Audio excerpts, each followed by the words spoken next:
Bonjour à tous, amis de l'histoire et des récits oubliés. Aujourd'hui, nous allons plonger dans une histoire qui nous force à reconsidérer la vérité derrière les légendes. On nous parle souvent des explorateurs héroïques, des cartographes rigoureux qui ont dessiné le monde avec une précision admirable.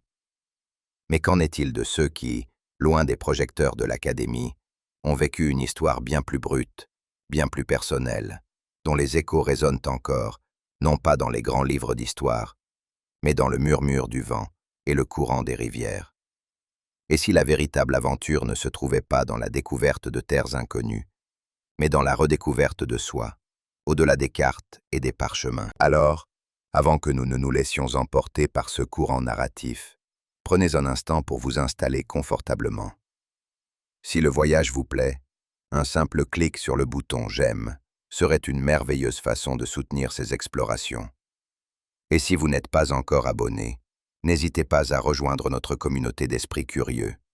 Absolument sans pression, bien sûr, mais vos gestes permettent à ces histoires de continuer à vivre. Dites-moi dans les commentaires, quel est l'objet le plus ancien que vous possédez et qui a une signification particulière pour vous? Je suis toujours fasciné par les liens que nous tissons avec le passé à travers ces reliques personnelles. Maintenant, laissons les lumières de la ville s'estomper et le temps se dilater.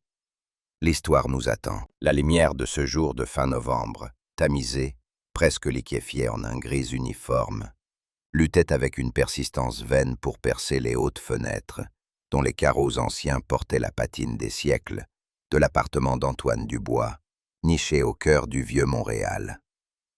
Antoine, un homme de 36 ans dont la vie s'était tissée autour des fils délicats du passé, archéologue des mots et des tracés oubliés, archiviste méticuleux, spécialisé dans les cartes historiques et les documents de l'époque coloniale, était courbé. Sa silhouette, fine et pourtant chargée d'une gravité silencieuse, se penchait sur un volume lourd, à la reliure de cuir sombre et usé, posé sur le plateau massif de son bureau antique. L'air de son bureau, un véritable labyrinthe, où s'empilaient des colonnes vacillantes de livres au dos jauni, des rouleaux de cartes noués par des rubans décolorés et des artefacts hérités de son grand-père, portaient une fragrance particulière, un mélange réconfortant et presque sacré de papier vieilli, de cuir patiné et de bois poli à la cire. C'était une odeur qui parlait de temps, d'histoire murée entre les pages, de vie passée à travers les fibres du bois. Son doigt, aux phalanges longues et sensibles, traçait distraitement les lignes complexes d'une route de traite des fourrures du XVIIe siècle, gravée sur une carte qui semblait respirer le souffle d'un autre âge. Mais son esprit, lui, était loin, à la dérive sur des courants invisibles, bien au-delà des frontières de l'encre et du parchemin. Aujourd'hui, le son lointain et mélancolique d'une corne de brume, émanant d'un navire invisible naviguant sur les eaux grises et tumultueuses du fleuve Saint-Laurent, fendait le murmure constant de la ville. Ce son, grave et profond, toujours résonnait en lui avec une intensité particulière, éveillant une douleur familière, une nostalgie lancinante. C'était le chant du passage, l'écho des vastes distances parcourues, et le reflet d'une solitude profonde qu'il ressentait souvent, comme une compagne silencieuse et tenace. C'était le rappel d'un monde qu'il observait à travers les lentilles du temps, sans jamais en être réellement partie prenante. Une aspiration profonde, presque une soif, l'étreignait. Celle d'une vie d'aventure authentique, d'une connexion primale et sans phare avec la nature sauvage. Une vie à l'opposé de son existence académique, tranquille et méticuleuse, où chaque geste était mesuré, chaque pensée pesée. Il se percevait comme un simple observateur de l'histoire, un gardien silencieux de ses vestiges, mais jamais un participant actif. Son monologue intérieur était une lamentation feutrée, un questionnement incessant qui rôdait aux marges de sa conscience. Préserver l'histoire a-t-il vraiment un sens si l'on ne la vit jamais vraiment soi-même? Astérisque, il aspirait à la liberté sans entrave, à l'autosuffisance forgée au creuset de la nature, à cette connexion profonde et intime avec la terre qui avait défini l'existence des coureurs de bois. Il rêvait de suivre les sentiers fluviaux oubliés, de sentir le vent sur son visage et la force du courant sous sa pagaie. Il laissa son regard errer vers un coffre en bois lourdement sculpté, posé dans un coin, une relique majestueuse héritée de son grand-père. Ce dernier, un guide de rivière à la retraite et historien amateur à ses heures perdues, avait été pour Antoine une figure tutélaire, un pont vers un monde qu'il n'avait jamais connu. Ce coffre, empli de journaux cryptiques, aux pages jaunies par le temps et parsemé d'une écriture serrée et énigmatique, et de cartes anciennes aux contours effacés, représentait bien plus qu'un simple héritage matériel. C'était le symbole d'une mission inachevée, d'un appel à l'aventure resté sans réponse, une force invisible qui avait modelé sa vie depuis le décès de son grand-père, alors qu'Antoine n'était encore qu'un jeune garçon. Il se rappelait l'odeur persistante du cèdre humide et du pin, un parfum âpre et enivrant qui s'accrochait toujours à son grand-père, même loin de la forêt. Une odeur qui, aujourd'hui encore, évoquait pour Antoine des images de canaux anciens, de portages oubliés et de feux de camp crépitants. C'était un parfum qu'il recherchait inconsciemment. Une madeleine olfactive qui le ramenait à une enfance peuplée de récits et de rêves. La surface lisse et fraîche de son bureau en bois, sous ses mains, lui semblait être une barrière, une frontière impénétrable le séparant de la texture rugueuse et froide d'un mur de pierre couvert de mousse, ou de l'écorce profondément sillonnée d'un pin séculaire, des textures qu'il brûlait de sentir sous ses doigts, des sensations qui lui paraissaient plus vraies, plus vivantes. Il referma le livre avec un soupir, le léger claquement résonnant dans le silence attentif de la pièce. Le froid menaçant de l'extérieur, palpable et visible à travers les branches squelettiques des vieux arbres se découpant sur un ciel de plomb, se faisait l'écho de son propre voyage introspectif. Il accentuait la dureté historique de cette nature sauvage qui avait jadis défini ce pays. Un rappel constant de l'effort et de la résilience nécessaires pour y survivre, et d'une connexion fondamentale qu'il sentait lui échapper. Comme chaque année en ce jour précis, Antoine s'approcha du lourd coffre en bois, imprégné d'une légère odeur de camphre, une ritualisation mélancolique de son souvenir, un acte de piété filiale envers un homme dont l'ombre continuait de planer sur sa vie. Le bois sombre du coffre, un chêne ou un orme ancien, était usé et poli par endroits, sa surface douce sous le frottement répété des mains, témoignage silencieux d'innombrables ouvertures et fermetures à travers les décennies. Il passe sa main sur sa surface, sentant le grain frais et familier sous ses doigts, une connexion tangible avec le passé. Le coffre, véritable dépositaire de l'esprit aventureux de son grand-père, abritait une collection d'objets en apparence anodins, mais chargés d'une signification profondément personnelle.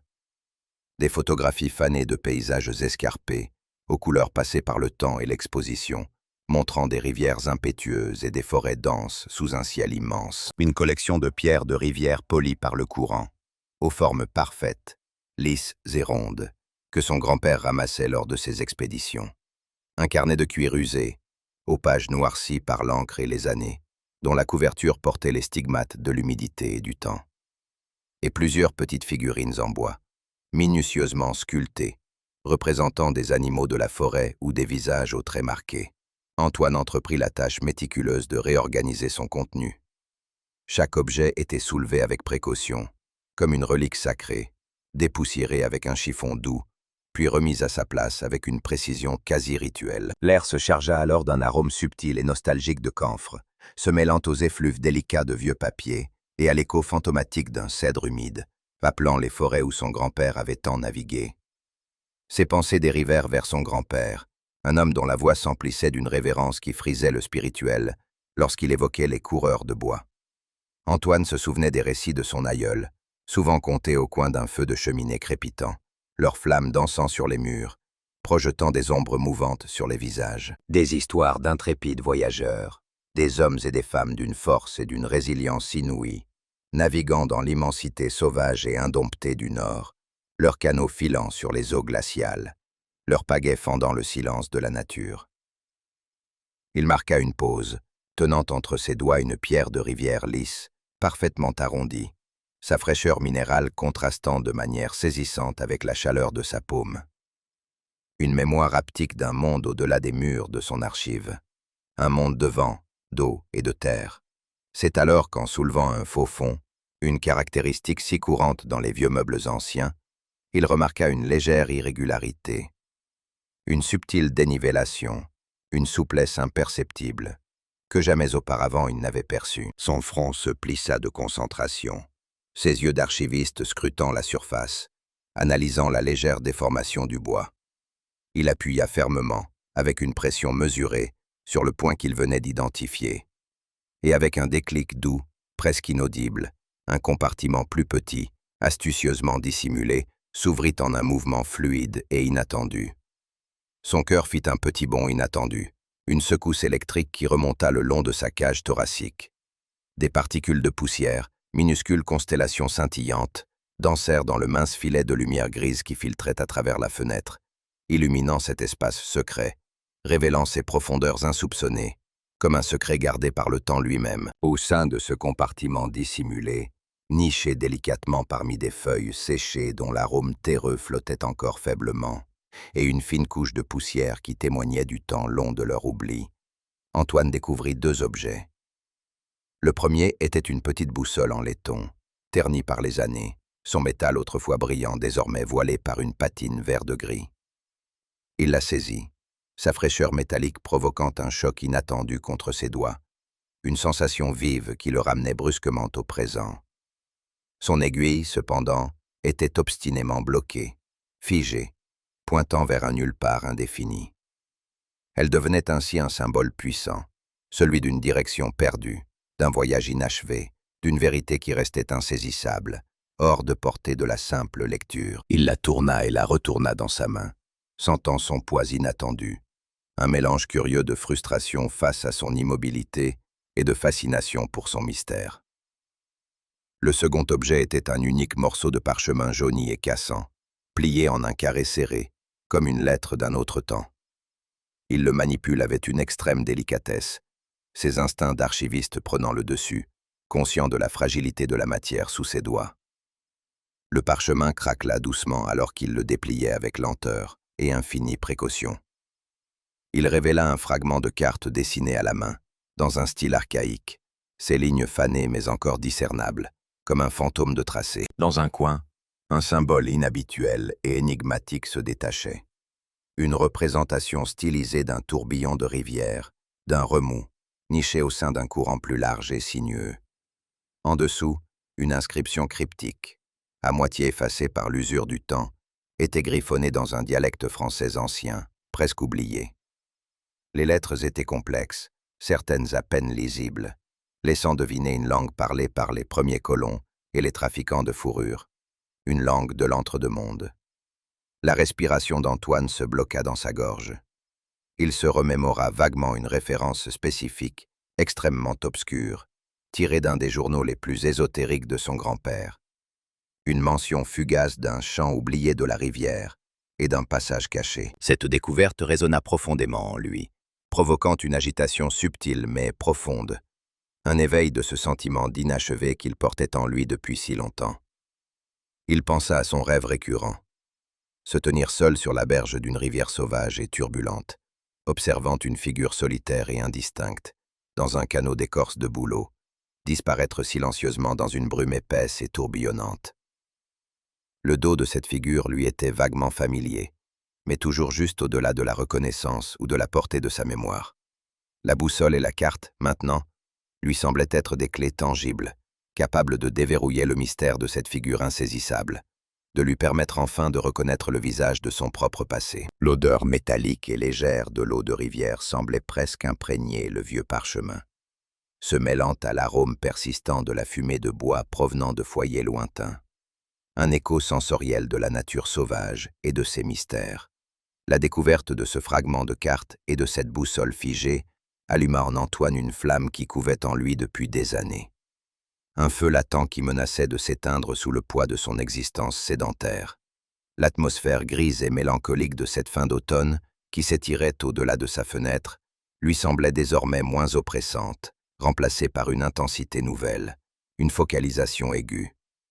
Il photographia méticuleusement le fragment de carte, chaque détail, chaque ligne estompée, chaque craquelure du parchemin. Il agrandit ensuite l'image de l'inscription cryptique, ses yeux d'archiviste s'attardant sur chaque courbe de lettres, chaque trace d'encre fanée.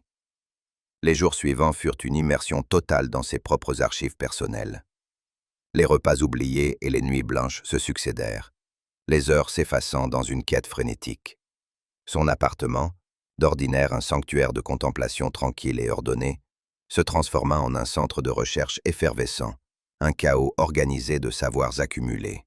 Il exhuma les journaux de son grand-père, des piles entières de carnets dont les couvertures de cuir, autrefois robustes, étaient désormais lisses et brillantes à force d'avoir été lues et relues. Il se lança à la recherche de la référence obscure, le « champ oublié de la rivière », épluchant chaque page, chaque mot, chaque ligne d'encre passée et d'écriture bouclée, une danse complexe de symboles à décrypter. Il compara le style archaïque de la carte avec d'autres cartographies des XVIIe et XVIIIe siècles en sa possession, des documents qu'il connaissait par cœur. Il note les subtiles différences dans les techniques de rendu, les particularités des symboles utilisés, cherchant à identifier une période historique spécifique, et peut-être même une école régionale de cartographes. La corne de brume sur le Saint-Laurent continuait ses appels plaintifs, mais désormais, au lieu d'évoquer la solitude, elle résonnait en lui comme un écho d'une histoire partagée, un rappel des innombrables voyages entrepris sur ce fleuve même, par des hommes et des femmes dont le courage avait façonné le pays. Il ressentait une connexion grandissante avec ses racines ancestrales, un soupçon d'héritage autochtone que sa famille n'avait jamais vraiment exploré, mais qui lui semblait maintenant moins vague, plus palpable, plus présent. Il s'imaginait les coureurs de bois, leurs mains agrippant des pagaies lisses et fraîches, naviguant sur les mêmes eaux qu'il pouvait apercevoir depuis sa fenêtre. Leur vie un témoignage vivant de l'autosuffisance et d'une connexion profonde avec la terre. Ses doigts, d'habitude si délicats à tracer des lignes fines sur des cartes anciennes, tournaient maintenant avec une avidité nouvelle les pages fragiles de vieux documents, cherchant des indices, des fils invisibles pour démêler cette pelote de mystère. L'odeur omniprésente du cèdre humide et du pin, habituellement une note de fond apaisante, lui semblait maintenant une invitation directe, une convocation venue de la forêt profonde et froide, un appel irrésistible. Le déchiffrement de l'inscription cryptique se révéla être l'obstacle le plus ardu, un véritable casse-tête linguistique. Antoine, en tant qu'archiviste chevronné, était familier avec le français archaïque, mais ce dialecte particulier s'avérait d'une obscurité inhabituelle, mêlant d'anciens régionalismes à ce qu'il soupçonnait être de subtiles influences des langues autochtones, un écho direct des échanges culturels complexes de l'ère de la traite des fourrures. Il passe des heures entières, le dos courbé sur son bureau, une loupe à la main, parcourant des dictionnaires linguistiques spécialisés. Il transcrivait avec une minutie presque obsessionnelle chaque lettre estompée, chaque fragment de mots, comme un archéologue déterrant de précieux tessons. Il reconnut des fragments de phrases liés à la navigation, des descriptions de points de repère naturels et des avertissements sibyllins sur des dangers potentiels. Une phrase récurrente, là où le champ s'est tu, résonna profondément en lui, établissant un lien direct et inéluctable avec le champ oublié de la rivière de son grand-père.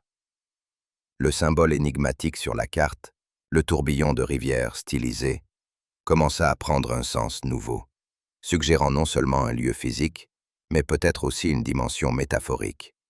Un point de non-retour, ou un endroit où quelque chose de significatif avait été perdu ou délibérément caché. Son monologue intérieur, auparavant une lamentation, se mua en une série de questions pressantes. Quel chant? De qui était ce chant? Et pourquoi a-t-il été oublié? La boussole, toujours obstinément figée, demeurait sur son bureau, un rappel constant de ce voyage inachevé. Son immobilité silencieuse un défi lancé à son esprit. Il ressentait un sentiment de responsabilité écrasant, comme si son grand-père, à travers cette découverte posthume, lui avait confié une quête sacrée, un héritage immatériel à explorer.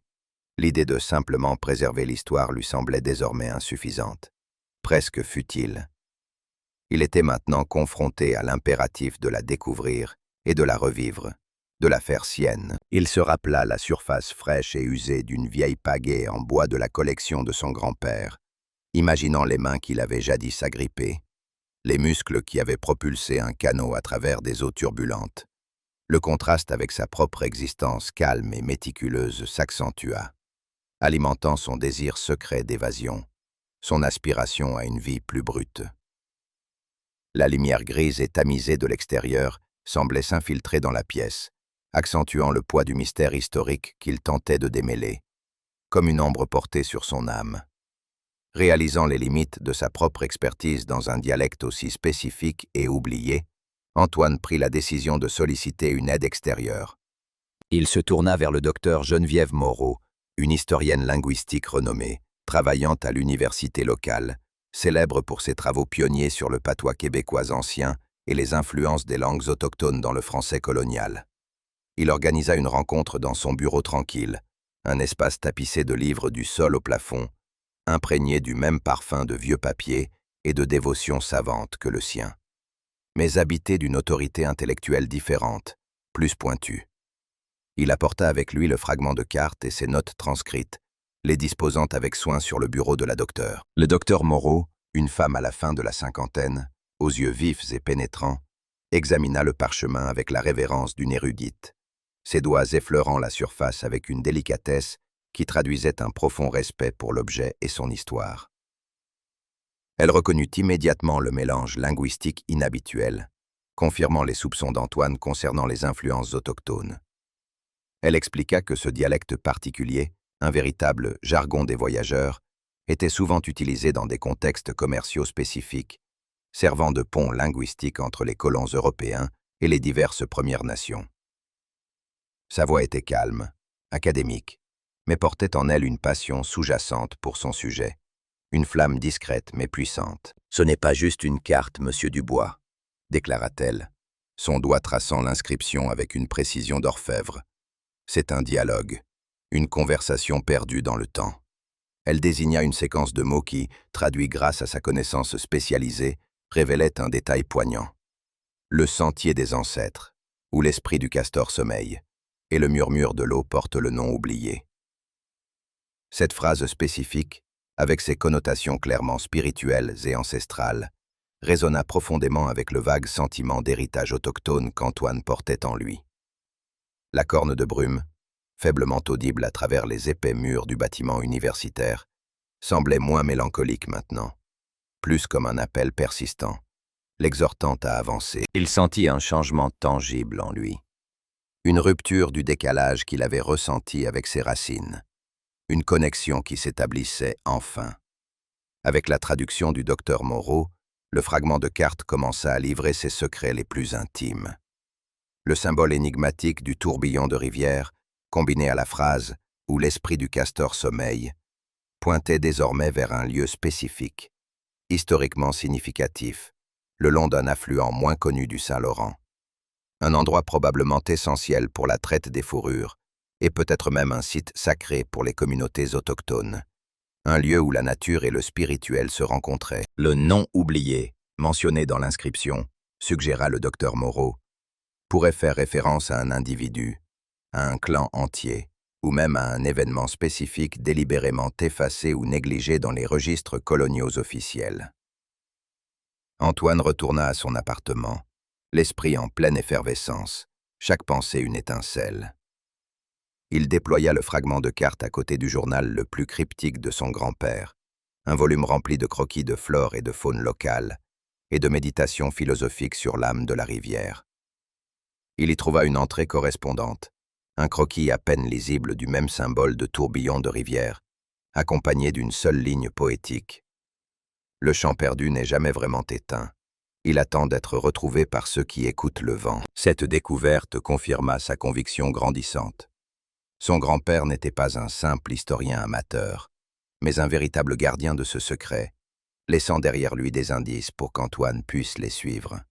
La boussole en laiton terni, toujours figée dans son immobilité, lui semblait désormais moins le symbole d'une direction perdue et davantage un défi, une invitation à forger son propre chemin, à débloquer sa propre boussole intérieure.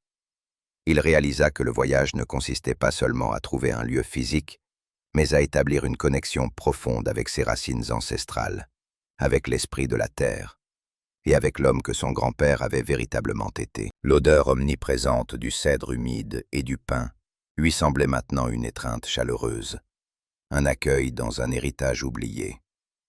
Il ferma les yeux, et le rêve récurrent de la figure solitaire dans le canot d'écorce de bouleau lui parut plus proche, moins indistinct, la familiarité du dos de cette figure presque tangible, l'attirant vers elle, l'appelant à la suivre. La révélation du sens profond de la carte et le guide subtil de son grand-père emplirent Antoine d'un sentiment d'objectif à la fois exaltant et intimidant.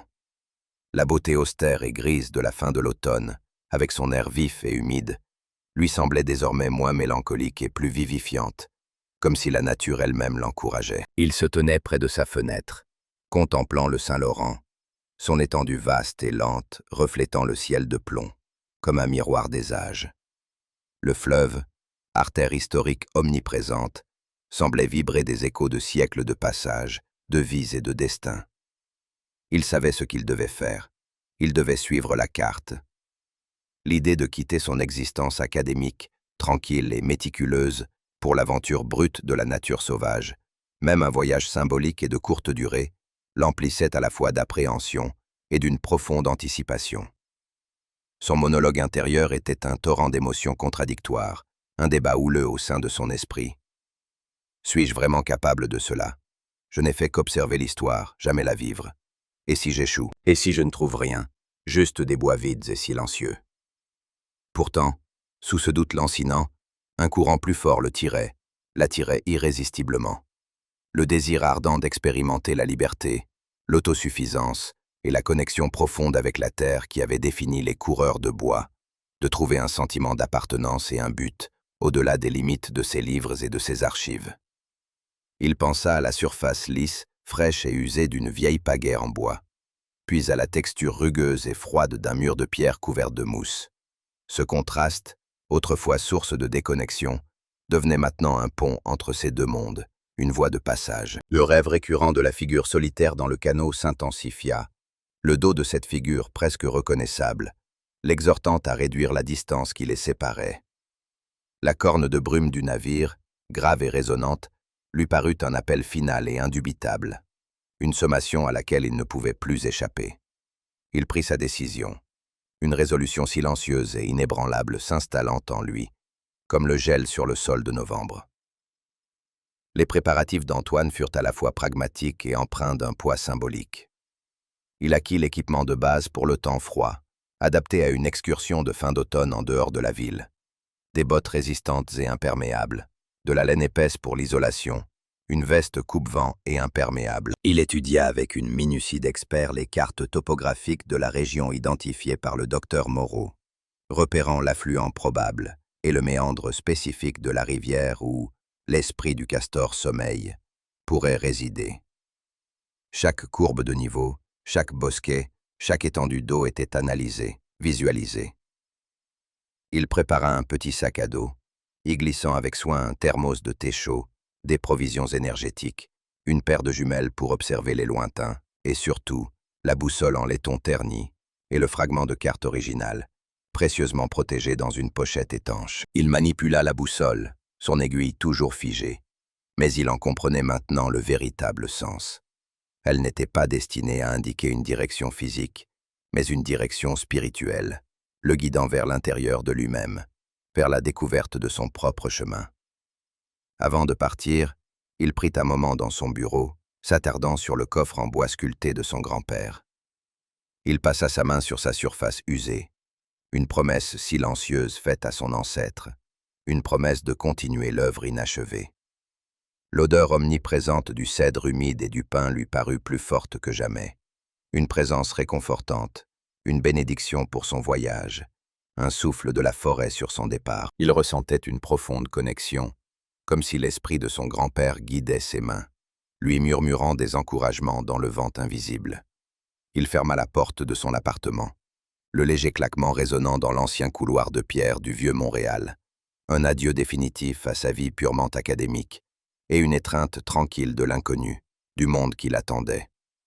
La lumière tamisée, souvent grise, de la fin de l'après-midi, filtrait à travers les rues étroites pavées de pavés, projetant de longues ombres squelettiques, des silhouettes qui semblaient l'accompagner.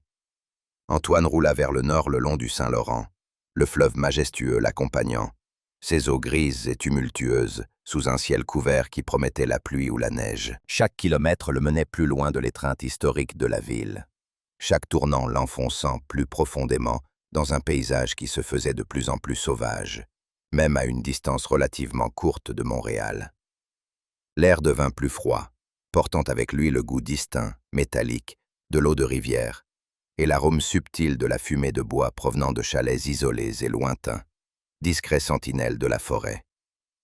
Il tourna sur une route plus petite, sinueuse et peu entretenue, qui le mena loin de la civilisation, vers un chemin de terre de plus en plus étroit et envahi par la végétation. Finalement, il gara sa voiture au bord d'un petit sentier envahi par les herbes folles et les ronces, qui serpentaient vers l'affluent. Les arbres ici étaient anciens, leurs troncs noueux et imposants, leurs écorces profondément sillonnées, témoins silencieux de siècles d'hiver rigoureux et de vents cinglants. Il marcha lentement, ses bottes crissant sur les feuilles mortes, le sol humide cédant légèrement sous son poids. Chaque pas était une méditation, chaque bruit de la forêt un murmure ancien. Il atteignit enfin la berge de l'affluent, une rivière plus étroite et plus rapide que le Saint-Laurent, ses courants tourbillonnant autour de roches exposées, l'eau écumante et sombre. Une brume épaisse et tourbillonnante commença à s'élever des eaux froides, voilant la rive opposée d'un mystère laiteux et impénétrable. Il reconnut le remous distinctif, le tourbillon même, représenté sur la carte, ses eaux se mélangeant dans une spirale lente et hypnotique. Il se tint là, le sol humide et froid sous ses pieds. La surface lisse et fraîche d'une pierre de rivière arrondie sous sa main gantée, le reliant aux flux ancestral de la terre. Il ferma les yeux, et le rêve récurrent devint d'une réalité saisissante.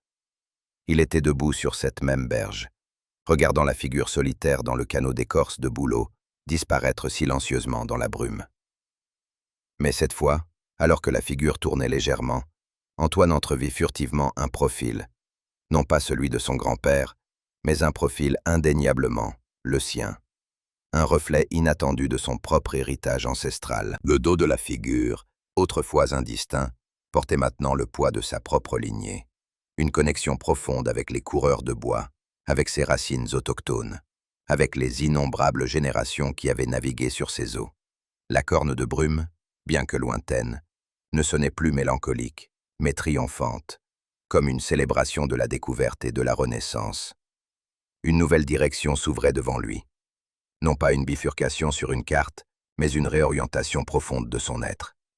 Le vent frais de l'automne, qui portait l'odeur du pain et de la mousse, semblait lui chuchoter des secrets, des histoires que seuls ceux qui écoutent vraiment peuvent entendre. La boussole, toujours figée dans sa main, n'était plus un symbole de confusion, mais un talisman. Un rappel que la vraie direction ne se trouve pas toujours dans le nord magnétique, mais dans le nord intérieur, celui du cœur et de l'âme. Le chemin était incertain, les eaux turbulentes, la brume épaisse. Mais Antoine ne ressentait plus l'appréhension. Une détermination tranquille s'était ancrée en lui, une certitude silencieuse. Il avait trouvé le chant oublié de la rivière, non pas dans une mélodie audible, mais dans le battement de son propre cœur, résonnant avec l'écho des ancêtres. Le voyage ne faisait que commencer, et pour la première fois de sa vie, Antoine était prêt à ne plus être un simple observateur, mais un véritable participant à l'histoire qui l'attendait. Antoine ouvrit les yeux, non pas dans un sursaut brusque et réactif, mais avec une lenteur délibérée, comme si chaque battement de cils était une porte s'entr'ouvrant sur une nouvelle dimension de la réalité. Ses paupières, lourdes d'un sommeil profond et réparateur, s'écartèrent avec une majesté presque rituelle, dévoilant un monde encore voilé de brume, mais dont les contours, pour la première fois depuis des jours, lui semblaient d'une clarté saisissante, presque douloureusement nette. La brume, omniprésente, continuait de danser en spirale paresseuse et impénétrable autour de lui, s'accrochant aux branches dénudées des arbres centenaires et aux rochers moussus comme un linceul éthéré, un souffle glacé de l'aube. Elle enveloppait les formes, estompait les couleurs, transformant le paysage familier en une toile impressionniste où le vert profond des conifères se mariait au gris perle du ciel et au brun terreux du sol. Pourtant, au-delà de cette opacité visuelle, la vision d'Antoine était d'une limpidité absolue. Ce n'était pas une clarté optique sur les objets lointains que la brume persistait à dissimuler, mais une clarté intérieure, une transparence de l'esprit qu'il n'avait pas ressentie depuis des années, peut-être même jamais. C'était comme si un voile épais avait été levé, non pas des paysages extérieurs, mais des profondeurs de son propre regard, de son âme. Le monde qu'il percevait maintenant était teinté d'une nouvelle signification. Chaque volute de brume, chaque gouttelette d'humidité scintillante sur une toile d'araignée, chaque nuance de gris dans le ciel bas, portait une vibration nouvelle, une présence qu'il n'avait jamais su décrypter auparavant. Le froid humide qui mordait doucement sa peau n'était plus une agression, mais une caresse vivifiante, une preuve tangible de son ancrage dans le présent, de sa capacité à ressentir pleinement. Il sentait la fraîcheur de l'air sur ses joues, le picotement subtil au bout de son nez, l'humidité qui s'infiltrait dans les replis de ses vêtements, et tout cela ne faisait qu'accentuer cette sensation d'éveil, d'une conscience enfin alignée avec le monde. Dans sa paume, la boussole de laiton terni reposait, son aiguille toujours figée, immobile, pointant vers un nord inconnu, ou plutôt vers aucun nord du tout. Elle avait été, pendant si longtemps, le symbole même de son égarement, de sa quête vaine et de son incapacité à trouver un sens, une direction. Chaque fois qu'il l'avait consultée, son immobilité frustrante n'avait fait qu'amplifier son sentiment d'impuissance, de désorientation face à l'énigme de la rivière et de son propre chemin. Mais à présent, sous le regard neuf d'Antoine, l'objet avait transmuté. Son sens s'était inversé avec une puissance poignante. Ce n'était plus l'emblème d'un chemin perdu, d'une errance sans fin, mais la preuve silencieuse, irréfutable, d'un voyage intérieur accompli, d'une odyssée personnelle menée à son terme. Le laiton, usé par le temps et les manipulations, portait les marques d'innombrables mains, de générations passées. Chaque éraflure, chaque patine, racontait une histoire de patience, de persévérance. Antoine caressa du pouce la surface froide et lisse du métal, sentant sous ses doigts le poids de l'histoire, la ténacité des esprits qu'il avait tenus avant lui. L'aiguille, immobile, était devenue le miroir de sa propre fixité intérieure, de la certitude inébranlable qu'il avait enfin trouvée. Elle ne pointait plus vers un point cardinal extérieur, mais vers ce nord intérieur qu'il avait enfin découvert, ce centre de gravité de l'âme qui ne dépend d'aucune force magnétique terrestre. Ce nord intérieur était son héritage, sa boussole, son centre. Il était le fruit d'une méditation profonde, d'une confrontation honnête avec ses doutes et ses peurs, et finalement, d'une acceptation sereine de son rôle dans la grande tapisserie du temps. La boussole, autrefois source d'angoisse, était désormais un talisman, un objet sacré imprégné de la magie de sa propre transformation. Il la serra plus fort, sentant sa chaleur se propager dans sa main. Un lien tangible avec sa nouvelle réalité. C'était le témoignage d'une quête aboutie, non pas dans la découverte d'un lieu, mais dans la révélation de soi. Il prit une profonde inspiration. Une inspiration qui n'était pas un simple acte mécanique, mais un acte conscient, une absorption délibérée de l'essence même du lieu. L'air frais et humide s'engouffra dans ses poumons, emplissant chaque alvéole de son parfum complexe et enivrant. Le cèdre, avec ses notes résineuses et boisées, se mêlait au pin, plus aigu et revigorant, tandis qu'une subtile fragrance de terre mouillée, de mousse riche et de feuilles en décomposition complétait ce bouquet olfactif. Ce n'était plus seulement le souvenir diffus d'odeurs passées, de lectures sur les forêts septentrionales ou de promenades occasionnelles. C'était une connexion vivante, respirante, palpable, au cœur même de la forêt profonde et glaciale, à l'esprit ancestral de cette terre. Chaque molécule d'air qu'il inhalait portait en elle l'histoire des arbres, des roches, de la rivière qui serpentait à travers ce paysage immémorial. Il goûtait presque la fraîcheur métallique de l'eau dans l'air, la douceur amère des écorces, la vitalité brute de la nature sauvage. Cette respiration était une communion, un échange sacré où il absorbait l'essence du monde et offrait en retour le souffle de sa propre existence.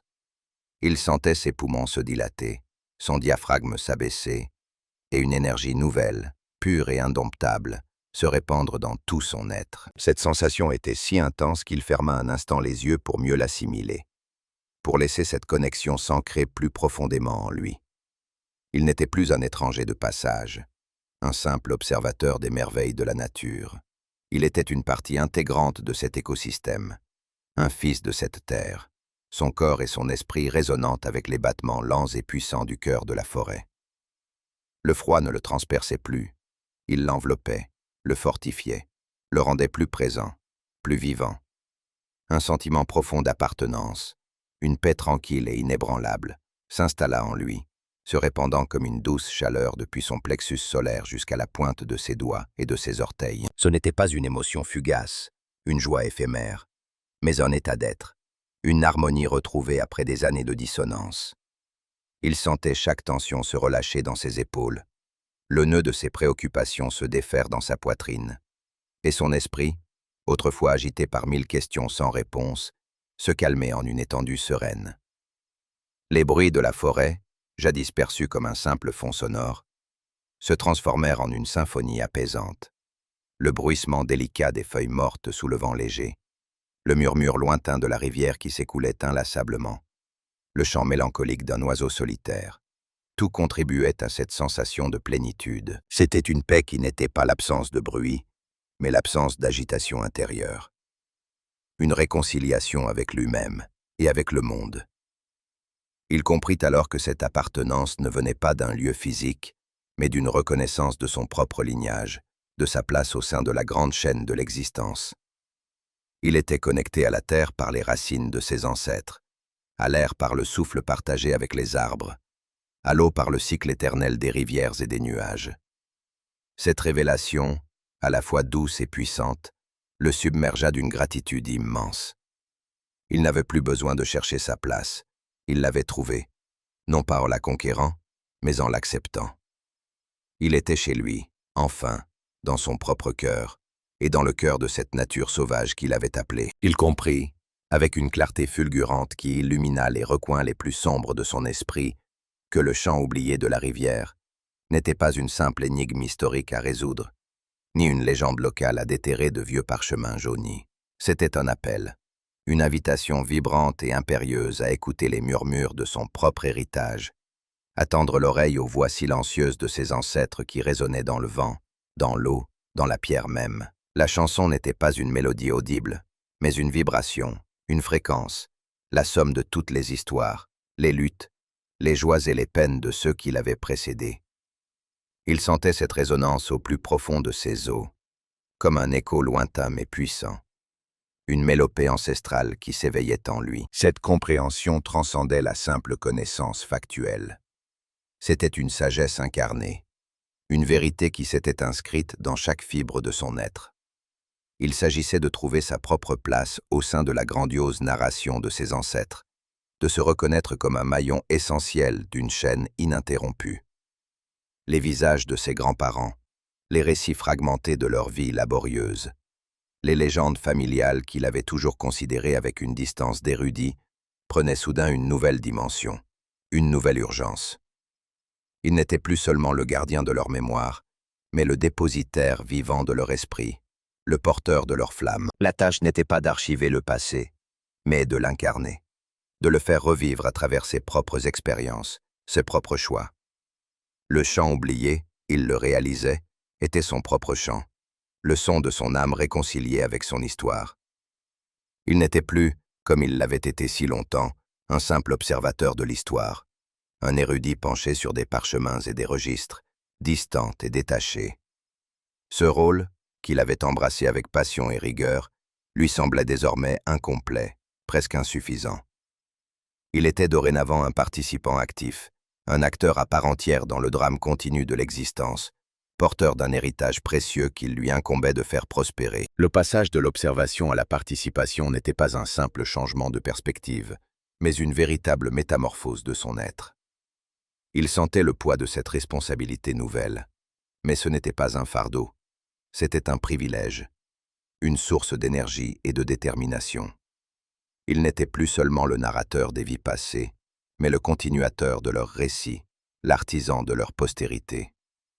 Cette transformation se manifestait dans la moindre de ses sensations. La terre sous ses pieds, autrefois simple support, était devenu un socle solide, une source d'ancrage. Le vent qui caressait son visage n'était plus un simple courant d'air, mais une voix qui lui chuchotait des secrets ancestraux. Il se sentait enraciné, mais aussi libre de s'élever, de se déployer. Il avait la sensation d'être un pont entre le passé et le futur, un dépositaire vivant d'une sagesse millénaire, destinée à éclairer les chemins à venir. Son cœur battait au rythme de l'histoire, son sang portait l'écho des âges, et son esprit était une bibliothèque vivante, où les voix des ancêtres se mêlaient à ses propres pensées. Il n'était plus seulement Antoine, l'historien, mais Antoine, l'héritier, le continuateur, le participant à une histoire qui dépassait largement les limites de sa propre vie. Avec une intention nouvelle et une gestuelle empreinte de révérence, Antoine sortit de sa poche intérieure le fragment de carte vieillie et la boussole de laiton. Ses doigts effleurèrent le papier jauni, sentant sa texture rugueuse et délicate, les plis marqués par le temps et les manipulations.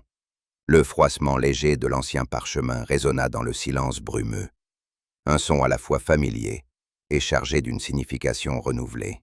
La boussole, fraîche et dense dans sa main, cliqueta doucement contre l'ongle de son pouce, un son métallique et rassurant. Il les regarda, non plus avec l'avidité fiévreuse de celui qui cherche un trésor caché, ni avec l'angoisse de celui qui est perdu, mais avec une sérénité profonde, une compréhension qui dépassait la matérialité des objets. Il savait, avec une certitude inébranlable qui irradiait depuis son centre, qu'il n'avait plus besoin de trouver un trésor physique, un artefact enfoui sous des couches de terre et d'oubli, pour que sa quête soit accomplie. Le véritable trésor, la pierre philosophale de son existence, n'était pas un objet d'or ou d'argent, ni une relique ancienne, mais la transformation profonde, radicale, qui s'était opérée en lui-même. C'était cette métamorphose intérieure qui avait transmué son angoisse en paix, son égarement en direction, son intellectualisme en sagesse incarnée. Le voyage n'avait pas été une chasse au butin extérieur, mais une exploration des paysages intérieurs, une plongée dans les profondeurs de son âme. Il avait découvert que la richesse la plus précieuse résidait dans la connaissance de soi, dans la connexion avec son héritage, dans la réconciliation de son esprit avec son cœur. Ce trésor, il le portait désormais en lui, inaliénable, intemporel. Il était fait de résilience, de clairvoyance, de la capacité à écouter les murmures du passé et à embrasser les promesses de l'avenir. Il était le fruit d'une quête solitaire, mais il le partageait avec tous ceux qui l'avaient précédé et avec tous ceux qui viendraient après lui. Le fragment de carte et la boussole n'étaient plus des outils pour une recherche externe, mais des symboles, des rappels tangibles de la voie qu'il avait empruntée et du chemin qu'il avait parcouru pour trouver la vérité en lui-même. Il sourit, un sourire doux et authentique qui n'avait rien à voir avec la satisfaction d'une découverte matérielle, mais tout avec la plénitude d'une âme réconciliée. Son doigt, avec une tendresse infinie, traça les courbes complexes du symbole du tourbillon sur le fragment de carte. Il sentit le léger relief de l'encre séchée, l'usure des fibres du papier sous la pulpe de son doigt, comme s'il caressait l'empreinte d'une main ancienne. Le tourbillon, jadis une représentation graphique mystérieuse et intimidante, était devenu une allégorie poignante de son propre parcours. Il symbolisait le mouvement perpétuel, la force cyclique de la nature et de l'existence, la manière dont les événements et les émotions pouvaient vous attirer dans leur spirale, mais aussi la possibilité de s'en échapper, de trouver son centre au milieu du chaos. Un sourire, léger et sincère, effleura ses lèvres, une expression de joie tranquille et d'une profonde compréhension. Ce n'était pas un sourire de triomphe, mais de reconnaissance, de gratitude. Il savait, avec une certitude qui le traversait de part en part, que son voyage n'était pas terminé, loin de là. Il avait seulement franchi une étape cruciale, close un chapitre pour en ouvrir un nouveau, infiniment plus vaste et prometteur. Il avait trouvé une nouvelle direction, non pas sur une carte, mais dans les profondeurs de son être, une direction dictée par son cœur et son âme. Il avait découvert un nouveau but, non pas un objectif externe à atteindre, mais une manière d'être, une façon d'interagir avec le monde et avec son histoire. Ce nouveau but était de vivre pleinement, d'incarner son héritage, de fusionner la rigueur de l'érudit avec la sagesse de l'homme enraciné dans la terre. Le tourbillon, avec son mouvement infini, lui rappelait que la vie était un flux constant, une succession de découvertes et de transformations. Et Antoine était prêt à plonger dans ce flux, à naviguer ses courants avec une nouvelle confiance. Il sentait la promesse des jours à venir, non pas comme une série d'événements prévisibles, mais comme une aventure ouverte, pleine de possibilités insoupçonnées. Le sourire sur ses lèvres s'élargit légèrement, une lueur d'excitation dans ses yeux. Il était prêt à écrire la suite de son histoire, non pas en suivant un chemin tracé d'avance, mais en créant le sien propre, guidé par cette boussole intérieure qu'il avait enfin calibrée. Il allait retourner à ses archives, à son sanctuaire de papier et d'encre, aux étagères poussiéreuses où dormaient des siècles d'histoire. Mais ce retour ne serait pas celui de l'ancien Antoine, l'intellectuel solitaire et parfois un peu désincarné, absorbé par les faits et les dates. Non, il y retournerait avec un esprit renouvelé, vibrant d'une énergie nouvelle et d'une perspective élargie. Sa boussole intérieure, celle qui pointait désormais vers l'équilibre du cœur et de l'esprit, serait son guide infaillible. Elle indiquerait la voie vers une vie qui saurait harmoniser la rigueur de la préservation érudite avec la richesse de l'expérience authentique, la sagesse des livres avec celle de la terre et de l'âme. Il ne se contenterait plus de déchiffrer les manuscrits anciens et de compiler des données. Il les imprégnerait de sa propre connexion vivante à l'histoire, de l'écho des ancêtres qui résonnait désormais en lui. Chaque document serait perçu non plus comme une entité isolée, mais comme un fil dans la vaste tapisserie de l'existence humaine, imprégné des souffrances et des joies de ceux qui l'avaient créé. Il chercherait à comprendre non seulement les faits, mais aussi les émotions, les motivations, les rêves qui se cachaient derrière chaque ligne, chaque signature. Il deviendrait un pont entre le passé et le présent, un transmetteur d'histoires qui ne serait plus seulement des informations, mais des expériences vécues, résonnantes avec l'humain en chacun de nous. Son travail d'historien prendrait une dimension sacrée, une quête de sens plutôt qu'une simple accumulation de connaissances. Il serait le gardien de la mémoire, mais aussi l'activateur de son potentiel, le catalyseur de sa résonance dans le monde contemporain. Les archives, autrefois des lieux de confinement, deviendraient des portails vers l'illumination, des sources d'inspiration pour une vie plus consciente et plus connectée. Antoine sentait déjà l'enthousiasme monter en lui à l'idée de cette nouvelle approche, de cette fusion entre sa passion intellectuelle et sa redécouverte spirituelle.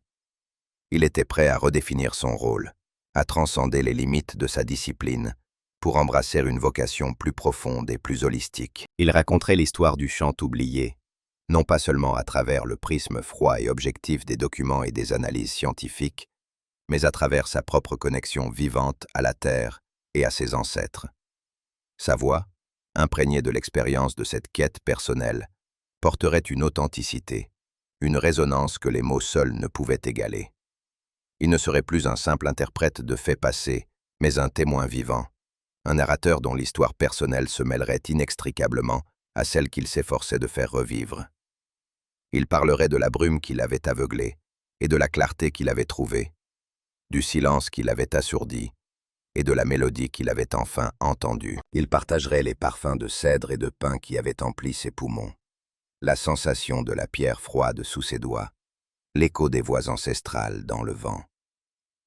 Son récit serait un pont entre le matériel et le spirituel, entre l'histoire académique et l'expérience humaine. Il ne se contenterait pas de présenter des preuves, il inviterait à la contemplation, à la connexion. Il utiliserait ses compétences d'historien pour valider et structurer, mais il y ajouterait la flamme de son cœur, l'intuition de son âme. Il écrirait, parlerait, peut-être même guiderait les autres sur des chemins similaires, partageant la sagesse qu'il avait acquise. Son but ne serait pas seulement d'informer, mais d'inspirer, d'éveiller chez les autres cette même soif de connexion, cette même capacité à écouter les chants oubliés de leur propre héritage. Il deviendrait un gardien de la mémoire, mais aussi un éveilleur de conscience, un passeur entre les mondes. La tâche était immense, mais Antoine se sentait à la hauteur, porté par une force tranquille et une détermination inébranlable. La rivière vaste et lente qui avait été pour lui un miroir de ses propres tourments, reflétant un ciel de plomb et des eaux sombres et indifférentes, semblait maintenant vibrer d'une mélodie douce et pleine d'espoir. Le vent, en caressant sa surface, ne produisait plus un sifflement plaintif, mais un murmure harmonieux, comme les cordes d'un instrument ancien vibrant sous des doigts experts. Les reflets métalliques du ciel nuageux sur l'eau ne paraissaient plus menaçants, mais mystérieux, prometteurs. Chaque ondulation, chaque clapotis contre la rive, chaque remous discret, semblait participer à cette symphonie aquatique, une chanson enfin retrouvée. Ce n'était pas une mélodie audible par l'oreille, mais une harmonie ressentie au plus profond de son être, une synchronicité entre le monde extérieur et son propre paysage intérieur.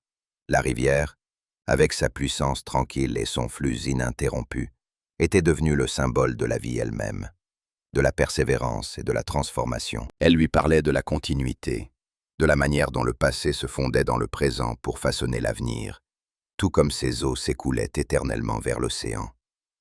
Le chant oublié n'était plus un silence, mais une polyphonie subtile, une mélodie qui s'élevait des profondeurs de la terre et des âmes de ceux qui l'avaient habitée.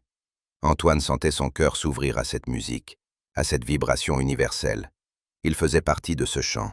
Il en était une note essentielle, un écho.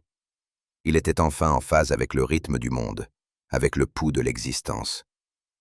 Il se retourna lentement, un mouvement délibéré qui marquait la fin d'une contemplation profonde et le début d'une action renouvelée. Ses yeux balayèrent une dernière fois l'horizon brumeux, imprégnant chaque détail de son souvenir, comme pour engraver l'essence dans sa mémoire.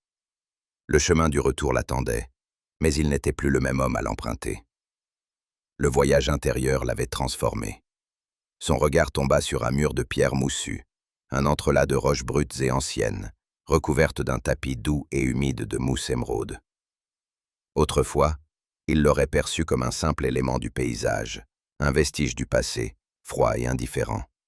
Mais maintenant, la texture rugueuse et froide des pierres, le velouté humide de la mousse, lui semblait être une étreinte bienvenue, une connexion profonde et tangible avec cette terre ancienne qu'il habitait désormais véritablement. Il tendit une main et effleura la pierre froide, sentant la résistance solide du granit sous la douceur spongieuse de la mousse. Chaque aspérité, chaque fissure, chaque brin de mousse était une partie de cette histoire, un fragment d'un récit millénaire qu'il pouvait enfin toucher, sentir, respirer. Ce mur n'était plus une barrière, mais un témoignage silencieux de la persévérance, de la résilience de la vie et du temps. Il sentit une énergie s'élever du sol, traverser la pierre et la mousse, et monter en lui, une force vitale qui le liait indissolublement à ce lieu. Il était enfin chez lui, non pas dans une maison de briques et de mortier, mais dans le cœur même de cette nature sauvage et de cette histoire vivante. Le froid de la pierre n'était plus un frisson, mais une reconnaissance, un échange. Il n'était plus un observateur extérieur, mais une partie intégrante, une âme en harmonie avec le grand tout. Il était prêt à marcher, non plus pour chercher, mais pour vivre.